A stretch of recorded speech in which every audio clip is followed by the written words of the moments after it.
Greetings, ABA Group 4.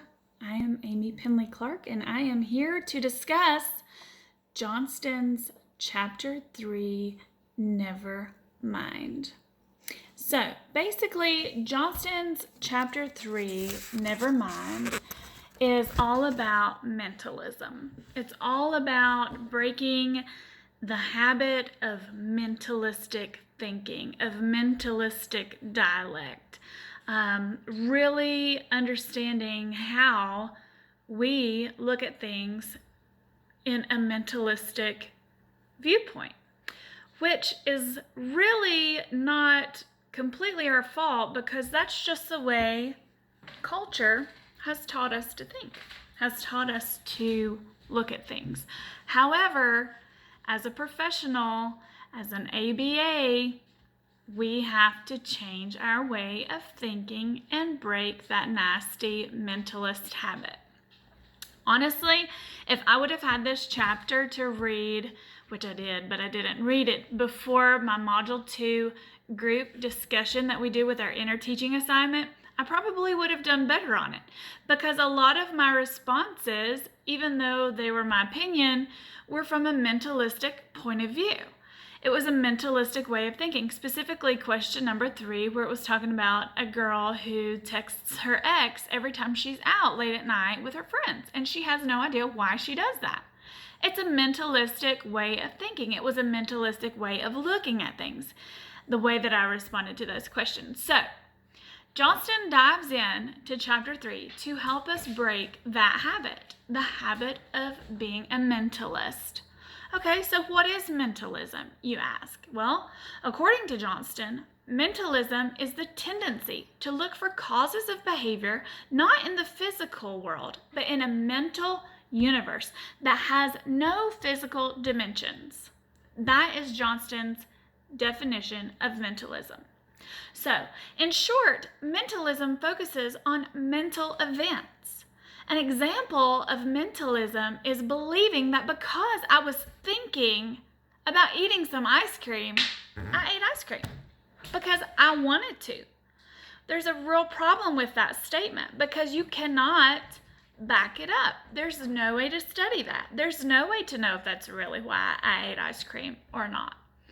So, from a behaviorist standpoint, mentalism is incorrect because behaviorists believe that all behaviors are either reflexes produced by a response to a certain stimuli in the environment or a consequence of an individual's history.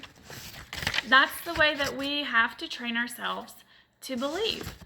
So, since the very beginning of psychology, mentalism and behaviorism have clashed because of those contradicting beliefs. Johnston speaks about Lindsley's dead man's test. Johnston states that science has shown that appropriate causal model for behavior is historical and not mechanical. And although an organism and its behaviors are in fact physical events and abide by the laws of motion, a live organism behaves in ways that cannot fully be explained by Newtonian mechanics. This scientific discovery gave birth to Lindsley's dead man's test and argued that if a dead man can do it, it wasn't behavior. It leads Johnston to discuss the mind-body problem. The mind-body problem is when you invent a mental force called beliefs, which requires an explanation of exactly how that belief caused a behavior to occur. Johnston argues, how can something lacking physical dimensions affect physical events such as behavior? Well, this is unsolvable because it requires assuming a mental universe which offers no supporting evidence. Just like me saying I ate the ice cream because I wanted to, that offers you no supporting evidence. Johnston states that a mentalistic concept will likely be replaced by a scientific understanding which relates to real events in the brain and behavior and its environmental context. Mental explanations don't explain because they can't explain. When we say we did something because we wanted to do it, it allows zero ability for validity or disapproval or disapproval. A mental explanation cannot be studied, and therefore it cannot be explained nor explain a particular behavior. Johnston moves on through chapter 3 to discuss Skinner and his 3 types of inner causes. He has a neural, a psychic, and a conceptual inner. Neural is when we lack the ability to sufficiently study the relation of nervous tissue and how we react. Like people say they're having a nervous breakdown. That's not true because you have no way of knowing what's going on with your nervous system. Okay, so the psychic inner, an inner man, influences our body as to what it's doing, which is my inner man is hungry, therefore I'm going to eat because of it. Okay, so our conceptual inner is redundant in nature and is not neurological or mental. So you say that somebody smokes a lot because he has a bad habit. Well, you are describing one idea in 2 different statements, and they cannot be studied correctly. My animals are going crazy behind me. If you hear all that commotion, I apologize. Skinner believed that conceptual inner was the most common type of mentalistic attribution. Observing that someone is behaving a particular way and making up a general quality or condition to explain the cause of their behavior is our most common type of mentalistic thought process. So, moving along through the chapter, Johnston touches on private and public events. The difference in the 2, according to Skinner, who he refers to a lot in this chapter, is merely the number of people that can directly observe the event. So, which leads us to a private event, which is thinking. Can we measure thinking? Thinking cannot be measured directly. So, is thinking even a behavior? Skinner defined thinking as behaving which automatically affects the behavior and is reinforcing because it does so. So, thinking is a behavior that has automatically reinforcing effects on the person who is engaging in the thinking. An obvious advantage of viewing thinking as a behavior is that it brings a lot of established science to bear. How about emotions and feelings? According to Johnston, psychological literature refers to emotions and feelings as stimuli, which lead to events inside the organism, which lead to overt response, or SOR. This is the tingle we get when we hear a song that brings us to tears, or the lump in our throat that we get when we see a touching moment. That is actually a response to a stimuli that we have in our environment.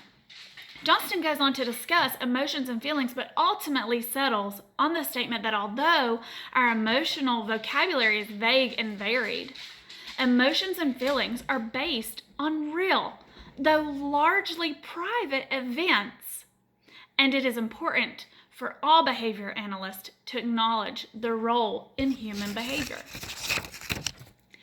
Further in the chapter, Johnston speaks on the challenges of responding to private events. He talks about the importance of reinforcement at the appropriate moment, which is crucial to any time you are going to use reinforcement for a behavior. Johnston also mentions that we would not even be aware of our private events if it weren't for a verbal community making us aware of it. So, the thought that we know ourselves better than anybody else is actually false. We don't, because in fact, others teach us about ourselves. We wouldn't even know about it if a verbal community didn't make them important to use reinforcement. So, what about moods, traits, attitudes? The problem with attributing someone's behavior with their mood, which is being fussy or domineering or giddy, is that it's completely mentalistic. It's a completely mentalistic way of thinking. The reason we think this way and use this vocabulary is because this is how our culture once again has taught us to talk about behavior. They have taught us to talk about our feelings and how we feel, or we attribute it to a trait that is passed down. from our parents. We have a fiery temper, or that's just how we are. Johnston goes on to discuss that traits, attitudes, and our moods, and how summarizing someone's repertoire in those terms is too general to predict specific behavior accurately. You just can't do it. So we also tend to make traits nouns, which in the mental sense makes them real phenomena, which we know is not true. Each one of these mood traits and attitudes all suggest short-lived behavioral tendencies, crude summaries of post-behavior and weak predictors of future actions, according to Johnston. Johnston also states that mood traits and attitudes are not mental entities and do not serve as causes for behavior. So, what do we know about mentalism? How do we recognize mentalistic talk and implications? Although in ordinary language it's nearly impossible, we must learn to root out mentalistic language in our professional life and dialect. Also, Johnston states that one must learn how to rephrase mentalisms in a way that focuses on what can be observed about the behavior at an issue in its past and present environmental context. So a good rule to follow is asking yourself, what do I mean when I say blank? What do I mean by that? So, in closing, on chapter 3, Nevermind, what steps are you going to take to ensure you don't have a mentalistic approach?